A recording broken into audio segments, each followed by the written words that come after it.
Hello everyone, this is Darion of GNB.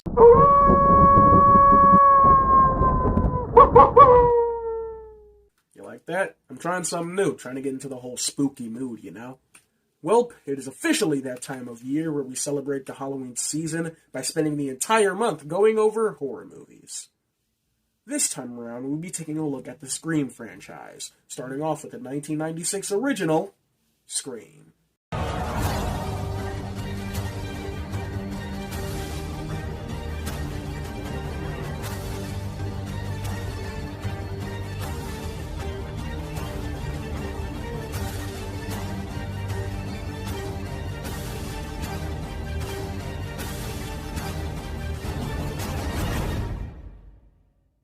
Scream was released in 1996 and was directed by Wes Craven of Nightmare on Elm Street fame. The story centers on a group of high schoolers being mysteriously hunted down and killed at the hands of a mass serial killer that goes by the name of Ghostface. Now, unlike the previous franchises we've taken a look at in this little tradition, being Evil Dead and Chucky, Scream isn't a franchise that I grew up with an overwhelming appreciation for. I watched the first film way back when I was younger, and at a point in time when I kept mixing it up with Scary Movie in my head. And I kind of just ignored all of the sequels. Growing up, the only one that rang a bell in my mind was Scream 4, but mainly because I just hated looking at it with a weird as hell filter, but we'll get to that later. It was only within the last 2 or 3 years when I heard Scream 5 was becoming a thing, and I thought, why not? And I rewatched the first film and finally checked out all of the sequels. Needless to say, I fell in love with this franchise immediately, and it easily is in my top 3 when it comes to horror franchises. Scream, Evil Dead, and Chucky are probably the only horror franchises I can name at the top of my head where they have way more hits than they do misses. This doesn't mean that I think there's no bad Scream movie or anything like that, because there are some that are definitely better than others, but all things considered, this franchise is absolutely amazing, and it all starts here. With its brilliantly satirical view on the horror and slasher genre, its incredible dialogue with an all-around amazing cast, it's no wonder this film had as big of an impact on horror as it did. This movie and franchise as a whole was a true game changer. The story plays out like a murder mystery / whodunit, with you constantly keeping an eye out for who the killer may be. But there's also a lingering thread in the background on whether these current killings are connected to our main character Sydney's mother being murdered the year prior, and it's super interesting. With whodunits, one concern worth having is that once the mystery is revealed and you know who's the one that done it, most wouldn't be super compelled to revisit this movie. Now, while I personally haven't seen that many, I think the best whodunits, this includes the Scream films, are the ones that don't entirely bank on the reveal being the main crux of the movie, and the only thing that keeps it interesting. Each Scream movie not only has a great cast of characters that are fun to follow, but it also has something to say. Whether it being about horror or stuff about current society, Scream always has something interesting to commentate on.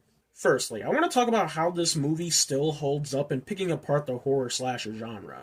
Don't expect me to go as hyper-analytical as some other folks probably have done before, as I just generally want to show an appreciation for how the meta-commentary this film offers still holds up.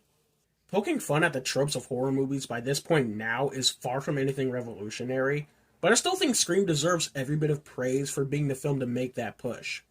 It's done in such a tasteful way to where they're poking fun at what this movie is and others like it. But they don't go and act like they're not the movie that they're currently in.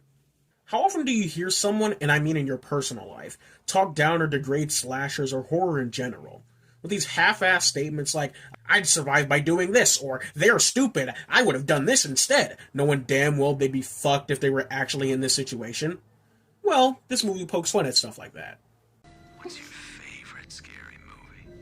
Oh, come on, you know I don't watch that shit. Why not? Too scared? No, it's just what's the point? They're all the same. Some stupid killer stalking some big-breasted girl who can't act, who's always running up the stairs when she should be going out the front door. It's insulting. 2 hours later.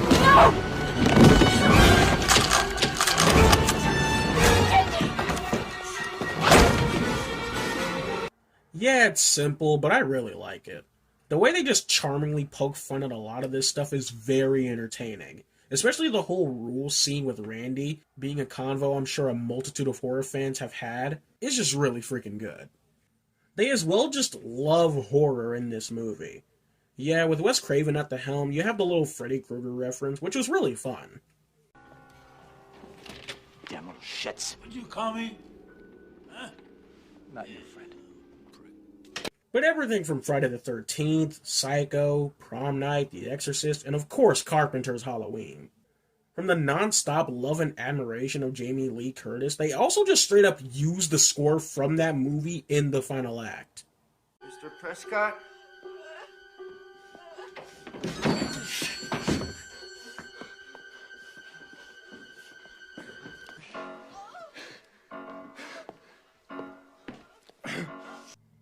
And like I said before, it feels so tasteful. They didn't just put it in there because it sounded cool. There's an actual story reason for why the movie is playing this music, and it's really freaking cool and adds to the chilling atmosphere of the scene. It all just feels like a big celebration and appreciation of the horror genre, and it's really fun.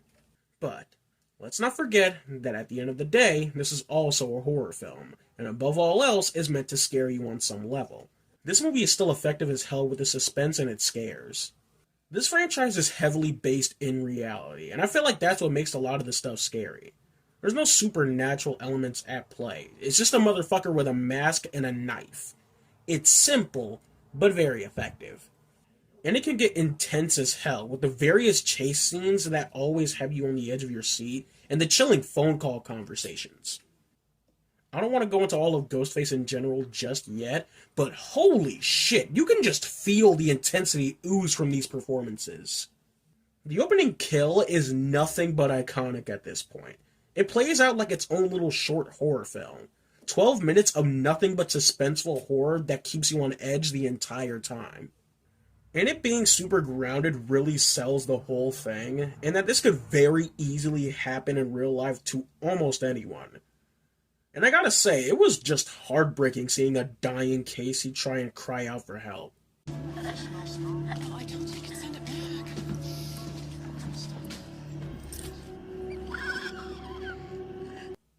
I love how it takes its time reeling you in before shit hits the fan and it's complete chaos. Something of note is that this movie isn't really that gory. Save for the opening scene with Casey and her boyfriend's death, which looked good in their own right. I personally could have done with just a bit more. And I guess I could say right now that an issue with this series is that they really hold back on creative kills in general. There's only one noteworthy and unique kill in this movie, and yeah, it was cool, even if it didn't make that much sense. But the rest just kind of result in basic stabs and don't leave much of an impression. In the recent movies, we've kind of been having a bit of a turnaround with that, but for this film in particular, it could have been done a bit better. Now for the characters. If there's one thing that Scream excels at in comparison to most other horror franchises, it's having a fun cast of characters that we can follow throughout the series. I'm not going to go over every single one, just the ones that are worthy of note. Firstly, going over our main trio of the series, starting off with Courtney Cox as Gale Weathers. Gale in this movie is a character you just love to hate. The kind of sleazy reporter archetype is far from anything new, but Cox just does an excellent job at bringing her to life. If I'm right about this, I could save a man's life. Do you know what that could do for my book sales? David Arquette as Deputy Dewey Riley. Look, as the series goes on, Dewey really grows into his own, but in this movie, he's just a goofy fucking guy, man. He's such a goofy fucking goober that you can't help but love him unconditionally. Eating his fucking ice cream on the job, the little interactions between him and Gale or with Tatum, it's just so much fun. Speaking of which, if there's one thing I have a slight issue with in regards to Dewey, is that I think it was a missed opportunity to not have his reaction to Tatum, you know, his little sister, getting brutally murdered. Now that I think about it, that may be due to the fact that Dewey wasn't originally meant to live. In earlier drafts of the script, he was meant to die, but test screenings loved him so much, I mean, how could they not? They quickly changed the ending, which isn't the last time they'll do this for a character in this franchise. But yeah, I think not acknowledging that was a small missed opportunity. I don't even think they bring that up in any of the later films, come to think of it. Anyway, back on track. Dewey was just a blast in this movie.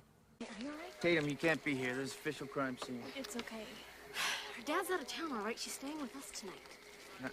Does Mom know? Yes, doofus. Let's get you. Hey, Dewey, can we go now? Hold on a second. God damn it, Dewey. Well, what did Mama tell you? When I wear this badge, you treat me like a man of the law. And now for our Scream Queen herself, Neve Campbell as Sidney Prescott. Sidney easily has to be my favorite final girl ever. I know I showed that clip of her looking all goofy and shit with running up the stairs, but regardless of that, Sidney is a fucking fighter. I love how she doesn't take any type of bullshit when messing with Ghostface. She continues to get better with each film, but as far as this film goes, she served as an incredible protagonist. This is the moment when the supposedly dead killer comes back to life for one last scare.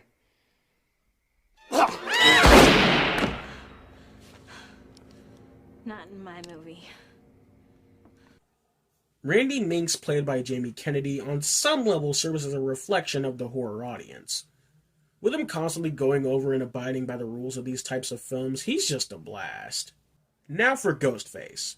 See, Ghostface as a killer is so refreshing and unique in the general landscape of horror monsters.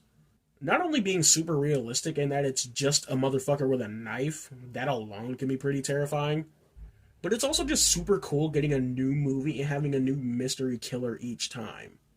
But let's go over exactly who our mystery killer or killers are for this film. Billy Loomis and Stu Macher. You know, these guys must have really left an impression if to this day we have people constantly talking about them.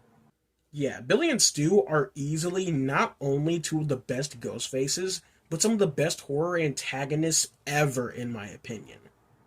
Now the reveal is kind of a different story because I can't exactly remember a point in time when I didn't know Billy and Stu were the killers. Especially Stu, because if there was one thing I was sure of growing up, is that fucking Shaggy was a serial killer at one point. But maybe that was intentional. Maybe they wrote the two as suspicious as frickin' possible to try and steer people away from guessing it was them, because it'd be too obvious. But whatever. Even if the reveal was obvious, doesn't really matter. All that really matters with these Ghostface reveals are the why. Why go on this big murder spree? Which for Billy was because in a surprise twist, Sidney's mother slept with his father, which caused his mother to turn and abandon him. That was honestly an interesting ass twist that I didn't see coming on my first viewing. And Stu, just plain and simple, doesn't have a motive. One of the scariest things you can encounter with serial killers are the ones that do it just because. And Skeet Ulrich and Matthew Lillard do an outstanding job as these two. Ulrich made Billy a true oddball, always talking in movies and shit and just being sinister as hell. Works very well as a red herring, but excellent as a serial killer. And Lillard as Stu, he was just fucking perfect, man.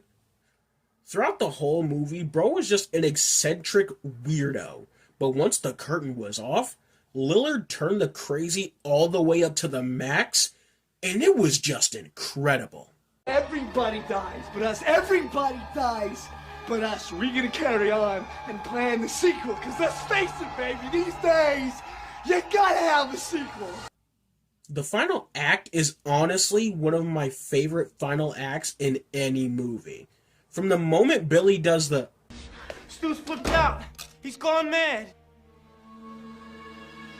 We all go a little mad sometimes. No, Billy! every second until the credits are absolutely spectacular. Sidney doing the phone call and facing off with the two is just so fucking cool. Overall, Scream is an absolute gem of a horror movie, for giving us a great story with a really fun cast of characters, stellar writing that can keep you invested, genuine and suspense-fueled scares, and does an amazing job at giving us great commentary on the horror genre. So, if you agree or disagree with anything I've said in this video, let me know right down there in the comments below. Also be sure to like and subscribe. This is Daring on of GNB Productions, and take care.